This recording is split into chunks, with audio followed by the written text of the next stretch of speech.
Anti-terrorism group sa Kabisayan gitigom aron pagpatok sa mga hulga sa pagpamomba. Mactan Airport na ukay tungod sa pagtuo nga adunay bomb threat.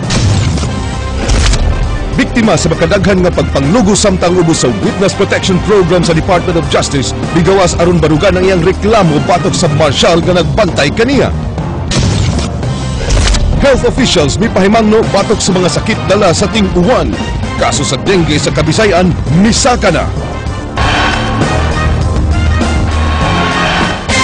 Naukay ang Mactan International Airport kaganinang buntag gumikan sa giingon nga bomb threat. Apan human miresponde ang Criminal Investigation and Detection Group ug ang Airport Security napalgan nga resulta lang di kini sa usa ka miscommunication. Jinky Bargio, Suginlimi. Kini ang unod sa text message nga nadawat sa mga tigbalita ug sa mga sakop sa kapulisan kaganihang buntag. Ang mensahe nag-ingon nga usa ka bomba ang gitakdang pabuton kaganihang alas 3:36 sa hapon didto sa Mactan Cebu International Airport ug Cagayan de Oro City. Ang maong text message nadawat usab sa usa ka sales agent sa usa ka car company. Busa nanawag siya sa Cebu Pacific Call Center aron unta i-verify ang kamatuoran sa maong hulga. Apan wa damha ni April Joy Yatar, 27 anyos, nga ang iyang pagtawag aron pagkumpirmar sa bomb threat nakamugna hinuon og kaguliyang sud sa airport. Busa miabot dayon ang mga sakop sa Police Center for Aviation Security kon PICAS lakip na ang CIDG. Nagtanong siya kasi may mga text message na nakarating sa kanya na yung nagpasabog doon sa Cagayan de Oro City, yun din daw ang same person na pupunta dito sa Cebu City na pamasabog din. Matod sa Police Regional Office 7, usa lang kamatang sa miscommunication ang nahitabo tali sa pasahero ug sa call center agent, butang nga dili ang ngayang ikaalarma sa publiko. Nagtuo ang call center agent sa usa ka airline nga nanghulga sa pagpamomba ang mitawag kaniya. Miscommunication yun eh. Actually, tumawag siya sa call center ng Cebu Pacific. Kasi siya nakatanggap din ng information. Parang nagtatanong lang siya, what is the information all about? Eh lumabas, parang nagre-report siya ng bomb threat. So parang miscommunication between the call center at saka yung tao. Isa siyang sales representative yan. Sublihinong gipahinumduman ni Constantino ang publiko nga likayan ang pagmugna og bomb scare tungod kay posibleng mag-atubang og kaso ang si bisan kinsang masakpan nga nagbuhat niini. Nais ko lang ipabot sa kanila, may batas tayo tungkol doon yung sa mga ano na yan, yung jokes about bomb scare, yung bomb threat, tsaka hindi nakakabuti. Gipalarga rasab dayon padung sa Bacolod City si Yatar, human mi patinaw sa kapulisan ang iyang tuyo sa pagtawag sa call center sa airline. Jinky Bargio, News 5. Gipahugtan karon ang seguridad sa mga bus terminals sa Sugbo. Gawas sa surveillance sa mga security cameras, giriki sa usab ang tanan nga mga butang sa tanan nga mga tao nga mosulod sa terminal. Dennis Tanok, Suginlimi. Way hubas-hubas ang mga pasahero nga mosakay og mokanaog dinhi sa Cebu South Bus Terminal. Matag adlaw, gimalabanang 1,000 ngadto sa 1,005 kagatos ka mga pasahero ang muso dinhi ug modoble panahon sa holidays. Tungod sa hulga sa seguridad, nunod sa pagpamomba og sa taho nga dunay test missions ang mga terorista dinhi sa Sugbo, mas gipahugtan ang seguridad sa terminal. All hands giron diri sa South Bus. Sa PNP, 7 ang SWAT, usa ka K9, another 7 nga uniform, usa nga naka-detail na diridaan, plus mga CSUs mga naas 8, kunya mga gwardya diri na sila sa mga subras na po. Duna sab ni 16 ka mga security cameras nga nakatutok palibot sa terminal ug plano kining pun-an.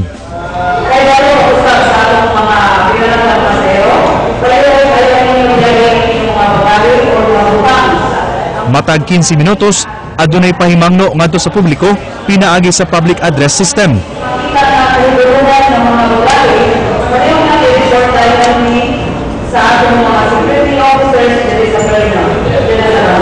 Karon ang kanang nag-announce karon din ha. Magsige na sa announce po ini suspicious nga mga luggage, mga activity report din sa mga otoridad or sa ato ang mga security. Kinahanglan gid tanan karon magtinabangay. So inigsuri din sa South Bus Terminal, ablihin na lang dan yung bag kay kasamtangang mano-mano pa ang gipatuman sa mga security guard dinhi sa South Bus Terminal pag-check sa mga bagahe o uban pang yung gipangda para pagpatuman sa seguridad. Plano pa ang pagbutang og walk-through metal detector o X-ray machine.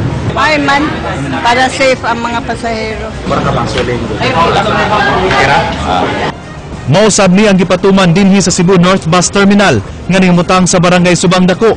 Ang maong bus terminal giko-manage sa dakbayan sa Sugbo ug Mandaue. Gibuhat sa among manager, gikuan niya ang mga security guard nga at least ba alert me unya. Kung naay mga sakyanan nga mabantay nga dugay-dugay amo na gina siyang sitahon. So kibalo na ng mga guard sa gawas. Ya kung naatoy mga bag inana god. Dunay upat ka security cameras ang Cebu North Bus Terminal nga dakong tabang sa pagmonitor sa seguridad sa terminal.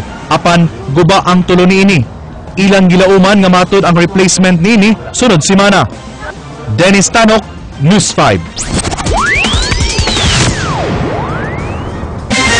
Biktima sa pagpanglugos nga misumbong nga gilugos usab sa makadaghan sa usa ka marshal sa Witness Protection Program sa Department of Justice miatubang sa publiko aron barugan ang iyang reklamo. Ang Crusade Against Violence motambang usab kaniya sa iyang kaso. Dennis Tanok, Sugin Limi. Kanang ihatag ni sa bagi sa opisina raman taman akong Usa ka isog ug ligdo nga babay ang miatubang ug mitubag sa mga pangutana sa mga sakop sa media kaganihang buntag. Ang 21 anyos nga biktima sa rape kinsa napaubo sa Witness Protection Program sa Department of Justice apan migawas kini dala ang pagsumbong nga siya giamong-amungan sa usa sa mga marshal sa DOJ nga usa ka bili. Sukwahi sa mga pasangil sa kampo ni Billy kun si Romelo Pabroa wa siya magtumo-tumo og istorya. Iyang gibarugan nga gilugo siya sa nagbantay kaniya sa safe house. Gani di lang sud sa safe house magminastos kaniya si Billy.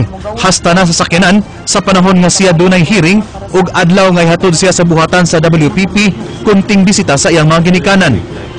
Mana-ana sila nga buhat ra nako. Ang pangutanan nako sa nga naa ba sila dito di ay pagitabuan na. Alangan mag-ilagbok sa ni Kuya Billy ang mga iyang ipangbuhat sa ko. Mana sila nga nailagbok. Tanan ko ng mga itabong ipanglagbok ko dito. Yaan to ko nilagbuang. Kagahapon giduso ang motion for voluntary inhibition sa tanang piskal sa Sugbo sa kampo ni Billy. Pinaagi sa iyang abogadong si Attorney Noel Archival. Tuyo niini nga dili mo prosecute ang mga piskalya sa dakbayan o lalawigan. Apan matod sa biktima, dili na mahimo sa di kami sugat. Diri lagi na sa lapu-lapu. Pagdugay-dugay so. Matod sab niini, mutabang kaniya si Mrs. Telma Chong sa Crusade Against Violence. Gani kuyugan siya niini sunod semana sa women's group alang sa dugang tabang. Gawa sa legal nga tabang nga nasabutan nilang Chong, gisaaran sab siya og financial assistance. Dili man na himo sir, hindi ko buang nga maghimo-himo ng istorya kung dili tinuod. Usa pa sad kung himo ko na kisar may mawawan ako ra man si mawawan. Mapasalamatod ang biktima sa iyang mga ginikanan nga bisan og idaran maogyoy nag-uban-uban kaniya sa pagpangita sa iyang hustisya. Dennis Tanok, News 5. Mag-atubang og sumbong kriminal ug administratiba ang mga sakop sa DENR Region 7 kung mapamatud-an nga responsable kini sa pagpatitulo sa sapa sa buhisan. Apan barangay kapitan sa buhisan mipadayag nga ang mga titulohan dili sa kabahin sa sapa ni atong unang panahon. Andrea Patenya, Sugin Limi. Misugyot si Buhisan Barangay Captain Ramil Rago nga to sa Cebu City Government nga tanyagan og land swap deal ang mga title holders aron nga mapatuman ang 3-meter easement zone sa Buhisan River. Sagad kanila nagkupot sa mga titulo sa yuta nga kabahin sa sapa. Nabay offset ato nga kato ilang 3 meters maigo nga mahataga masaglaing lunasad. Kaya dako-dako naman silang nagasto kay kanang kung ilang pagtukod ng balaya dugay ng panahon.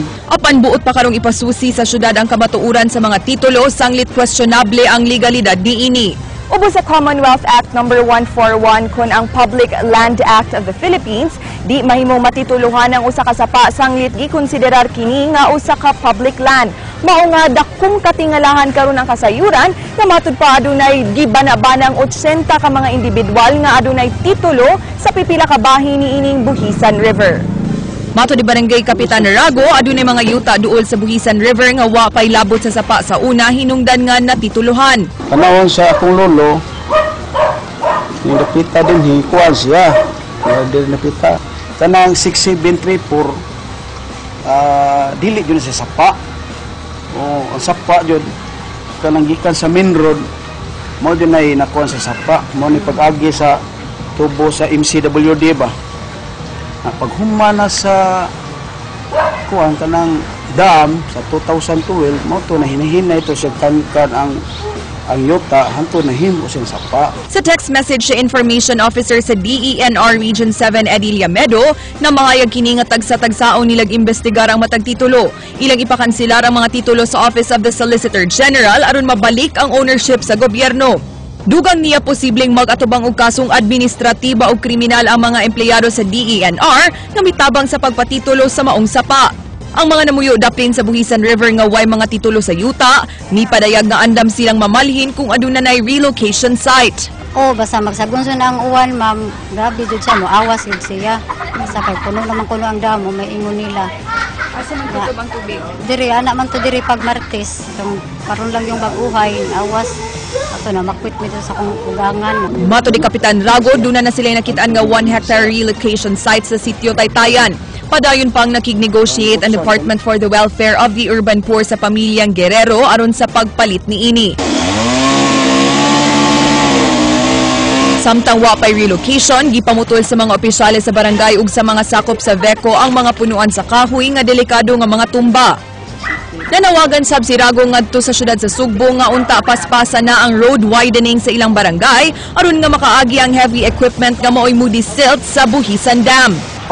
Nawagan ni sa kuan sa city nga unta nga madali sa dyan na siya nga road widening kay kami bitaw na problema mi ani irong road concreting na mo kay ang kontraktor sa perting hinaya. Sa barangay Tuong na silingang barangay sa Buhisan, nahawa na ang daan nga natabunan sa midahili nga yuta ni atong Miyerkules. Apan wa gihapon na makwit ang mga residente kansang mga balay na himutang sa dapit kung di inahitabo ang landslide. Yung saan mo ni kumakuha sa ibuhat ninyo? Ako ari rami dre, kana man may mao sa liki na gyud dire, wa may liki pa ni dre, katur man aton luyo liki. Yuta. Maghuwat lang sa mo nga muliki. Ana gyud. Andrea Patenya, News 5.